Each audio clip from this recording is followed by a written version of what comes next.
Isa naman, parang ang dating sa kanya, parang pinaghihinalaan mo ba ako na may ginagawa ako? Kaya sinasabi mong, tinatanong mo kung mahal kita. Yung mga ganun. Yung ganun. Bakit ka ganun? Kasi yung mga tao hindi naman ganun agad. Eh. Merong pinanggalingan kung bakit meron silang meron silang abandonment issue, kung bakit ganun ang attachment style nila. Kasi meron din naman tinatawag yung dismissive avoidant attachment style.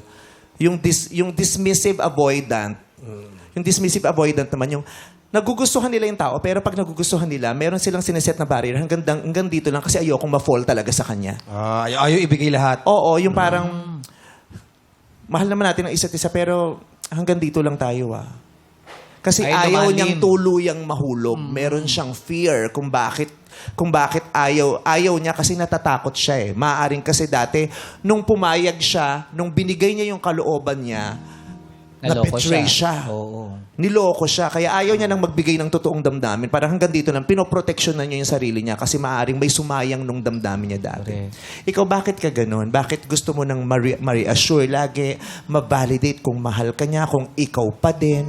Gawa po kasi nung una ay nakipag-break po ako sa kanya. Then, sinuyo niya pa ako. Tapos sabi niya, sige, labas tayo, kain tayo. Kumbaga, nag-workout pa po yung relationship namin.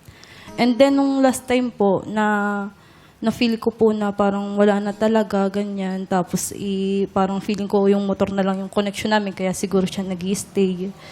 Tapos, sabi ko po sa kanya, siya, ating itigil na aret, gawa ng parang wala na din naman patutunguhan. Tapos, yun, talagang hindi na niya ako sinuyo. Talagang ayaw na din po talaga niya. Inaantay niya na lang po talaga na makipaghiwalay ako.